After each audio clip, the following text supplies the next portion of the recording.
আমি এখানে আমার জন্য দাঁড়াই নাই, যার জন্য দাঁড়িয়েছি সে আমার আত্মীয় লাগে।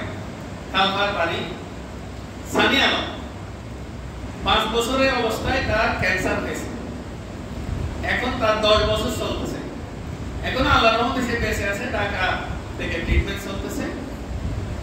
5-7 লাখ টাকা, 10 লাখ টাকা আরো বেশি গেছে। তার বাবার 8টা ট্রাম ছিল সানি আলম, ওই মাদার গলিতে। ওই 7টা বিক্রি করে দিয়েছে, ওটাও বিক্রি করতে চাই। সেটা আমাদের বেশি গেলে দেখে না কি করা চলবে কেমনে। তো তার চাকরি ছিল, চাকরি ছেড়ে দিতে হয়েছে। ঢাকায় দীর্ঘদিন থাকতে হয়েছে। আল্লাহ চাহে তো ছেলে তার নিপুণ ভালো ভালো আছে। ঢাকা থেকে কেমন দিয়ে আরো 5-7 লাখ টাকা লাগবে। এই মাসে 2বার 20,000 দিচ্ছি, আর টাকা লাগবে। তো এত টাকা এগুলো হচ্ছে 10 লাখে এক বোঝা।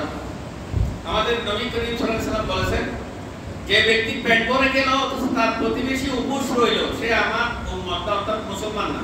আল্লাহ নবী যদি আপনার নাম কেটে দেয়, আপনার পক্ষে বেহেশত যাওয়া সম্ভব হবে না। সুতরাং প্রতিবেশী বলছে, প্রতিবেশী যদি হিন্দু হয়, অমুসলিম হয়, একজন মানুষ যদি না খেয়ে থাকে, আপনি পেট ভরে গেলেন, বিরিয়ানি খেলেন, ঘুমাইলেন, আল্লাহ নবী বলতে হুজুর পাকসাসে বলতে যে আমার উম্মত না। ইসলাম হচ্ছে এটা।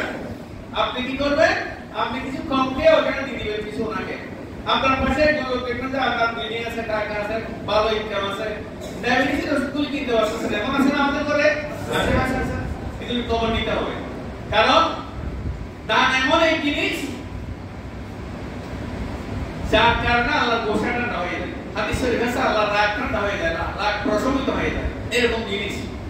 এই জন্যই আরেক হাদিসে বলা হয়েছে দ্রুত দান করাতে বিপদ কাটে। দ্রুত বলছে, দ্রুত শব্দটা না বললেই তো পারতো। বলছে দ্রুত দান করো, অথবা দান করো বলতে পারতেন। হুজুর পাকসাসে বলছেন যে দ্রুত দান করো। দ্রুত মানে কি জানেন? মনে একটা বয়স্ক লোক আসতেছে, আপনার খুব মন কাঁদতেছে যে এটা 5 টাকা 10 টাকা করে দিচ্ছে মানুষ, বাবার বয়সী মানুষ হাঁটতে পারতেছে না, আমি একটা 100 টাকার নোট দিয়ে দিই, আমার তো আল্লাহ দিছে অনেক। এমন খুশি হবে 100 টাকা দিয়ে, দেখবেন যে ও রুহের দোয়া যদি আপনার উপর পড়ে যায়, কিছু লাগবে না। আপনার দোয়া করে দিতে পারে। 100 টাকা কল্পনা করেন, 100 টাকা পেয়ে যাবে বা 500 টাকা পেয়ে যাবে। এই দ্রুত কেন বলছে? ও আস্তে আস্তে দেখবেন যে 6টা, আমাদের আসল শত্রু হচ্ছে এখানে 6টা বলবো যে এত টাকা দিয়ে দরকার কি, মানুষ 10 টাকা 5 টাকা 20 টাকা দিলেও তো চলে। 6টা আমাদেরকে খরচ করতে দিতে চায় না। আর হাদিস শরীফ পরিষ্কার বলে দেওয়া হয়েছে, আমাদের যখন আমরা এসএসসি পরীক্ষা দিচ্ছি তখন বলা হচ্ছে যে 40টা হাদিস ছিল, ওগুলো আমরা মুখস্থ করতাম কয়েকটা।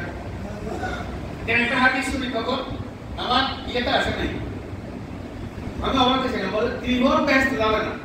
আমি বললাম যে তখন এটা করার পর বলছে এটা কেমন করতে হবে, ত্রিভুবনতার জন্য মানুষ জানানো যাবে, সব ঠিকঠাক, নামাজ করা খাওয়া দাওয়া সব করে, ত্রিভুবন ব্যস্ত যাবে না। কে বলছেন? স্বয়ং আল্লাহ নবী বলছেন। তখন এখন মাথায় আসলে ত্রিভুবনতার কারণে এই যে জায়গা দখল করে রাখছে, আমি এটা ভাবতেছি না। ত্রিভুবনতার কারণে আমার বোনকে বলতেছি তুমি ওই জমিনে ভাবা, জমিনে হচ্ছে 10 লাখ টাকা করে, আর এখানে হচ্ছে 40 লাখ টাকা করে হবে। এই জায়গায় জন্য আপনাকে আমাকে জাহান্নামে যেতে হবে। সুতরাং আমরা এক্ষেত্রে কামনা করবো না, জাহান্নামে কেন যাবো? এত নামাজ রোজা হক টাকা করে কেন জাহান্নামে যাবো? আপনি যদি জমিন থেকে দেন বলকে 4 ঘন্টা দিতে হবে, আপনি 1 ঘন্টা রাখলে 40 লাখ টাকা দাম। এটাই হচ্ছে ইনসাফ। আমরা ওইভাবে পাক করছি বাড়ি। সুতরাং এই কথাগুলি বললাম এই কারণে। আর সুযোগ যখন আমরা বাইরে দাঁড়াবো, আমাদের বাইরে আছে, ওর আমার বাবা আছে, ওর একটা ছোট মেয়ে আছে, প্রথম ছেলে। এটা আল্লাহ চাইলে বাঁচাই দিতে পারে 10 লাখে একটা রোজা। সবাই যে দাম করেন হাত তুলে দিবেন।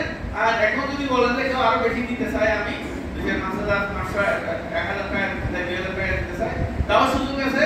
ওখানে আমার বিকাশ নাম্বার আছে 01625 ওই পিএতে লেখা থাকবে। আপনারা আমার বিকাশে পাঠিয়ে দিতে পারবেন। আল্লাহ চাহে তো এই বাচ্চাটা আল্লাহর হুকুম এতদিন যেহেতু বেঁচে আছে, হয়তো বেঁচে যাবে। আর একটা বিষয় যেহেতু সুযোগ পাইছি, কমিটিকে ধন্যবাদ দিচ্ছি, আমাদের কমিটিকে ধন্যবাদ দিচ্ছি, সুন্দর করে আলোচনা করছিলেন। আর একটা কথা বলি, আমাদের তো মুসলমান পেয়ে যেতে পারে, হয়তো বলবেন আমরা কি মুসলমান না? আমরা মুসলমান কিনা একবার ভালো করে খেয়াল করেন। আমরা বিয়ে শাদীতে আমরা করি কি? মেয়ের বাপের বলছে 2000 মানে দিতে হবে, 5,000 দিতে হবে। এই মেয়ের বাপের খরচ আমি আনি ওই যে এলিট ক্লাবে বা ক্লাবে বসে দিলাম, বাটটা বল বিক্রি করে দিলাম, বাট বিক্রি না, এটা বাটটা বসে দিয়ে এটা তো হারাম হবে। মেয়ের বাপ একটা খরচ করার আপনি খাওয়ানোর কথা ছিল, ফার্নিচার কেন নিবেন? ফার্নিচার তো আপনি বানাবেন, দরকার হলে 50,000 টাকা খাট পাবেন না, নিয়ে 5 লাখ টাকা দিয়ে একটাই কথা আরো বেশি অতএব বুঝে নিবেন, এগুলো হারাম, যৌতুক হারাম। আরেকটা বিষয় বলতেছি, সুযোগ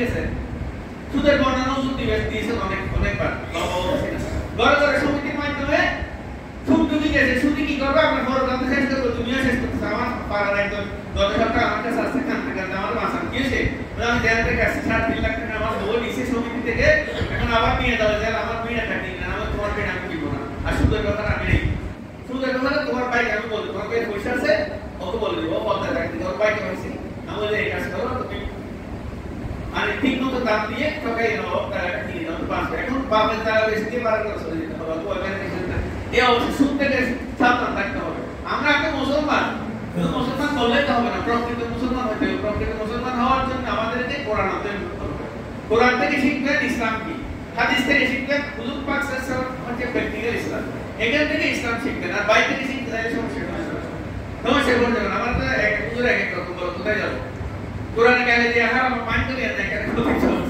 কোরআনে বলছে গাইল দিলে আপনি কি করবেন ওয়াইবাতুর রহমানিল্লাযিনা ইয়ামশুনা আলাল আরদি হাওনা ওয়া ইযা ফাতাওয়াহুম জাহিলুনা ক্বালু সালামা সূরা ফুরকান 63 নম্বর আয়াত এটা বলে শেষ করে আল্লাহ বলছেন আমার বান্দা তো তারা তাদেরকে আমি বান্দা হিসেবে গনি যারা নিরহংকার নরম হয়ে চলাফেরা করে জমিনে কোনো অহংকার থাকতে পারবে না কোনো অহংকার না আমরা বাড়ি চিটা আমরা বাড়ি ঘর আছে আমি বড় অফিসার আমি সুন্দর লম্বা আমরা পাই বেশি কোনো অহংকার চলবে না আল্লাহ বলছে আমার উম্মতের অহংকার করবে কোনো অহংকার চলবে না 2 নম্বর বলছে যে কেউ যদি গালি দেয় খারাপ ব্যবহার করে আপনি গালি দিতে পারবেন না কি বলবেন অলু সালাম সালাম দিয়ে চলে আমাদের ধর্ম কত বড় দেখেন কালকে বলছে এখানে এই যে বাইরে আমি সুযোগ দেখি তোমার টাকা দিয়ে দিছে মানুষকে গালি দেওয়ার জন্য চিটাঙ্গের ভাষা গালি করে কি শিখবে কি ইসলাম শিখবে জন্য বলছে যে ইসলাম শিখতে হবে কোরআন থেকে কোরআন অনুবাদ করেন এবং নবী করিম সাল্লাল্লাহু আলাইহি ওয়াসাল্লাম জীবনী পড়েন এই ধর্ম বিধর্মীরা যদি দেখে যে কত বড় ধর্ম কোনো অহংকার নাই এবং বলা হচ্ছে গাইল দিলে তারে গাইল না দিয়ে কি করবে ভাই আপনার সঙ্গে হচ্ছে না লাইট দিয়ে ম্যাটার করবে এটা বাদ দিয়ে দেখেন সালাম আলাইকুম বলে চলে যান দরকার হবে মানুষ খুশি হয়ে যাবে মহৎ ধর্ম আমরা কি করলাম আমার ধর্ম হয়তো বলছে প্রতিবেশী উপোস থাকলে থাকে কি খাবার দিতে হবে আল্লাহ আমাদেরকে আপনারা যা করেন এখানে দান করবেন আল্লাহ চাইলে বাচ্চাদের জন্য দোয়া করবেন সানি আলম বাচ্চারা আমাকে পেছে যাবে আল্লাহ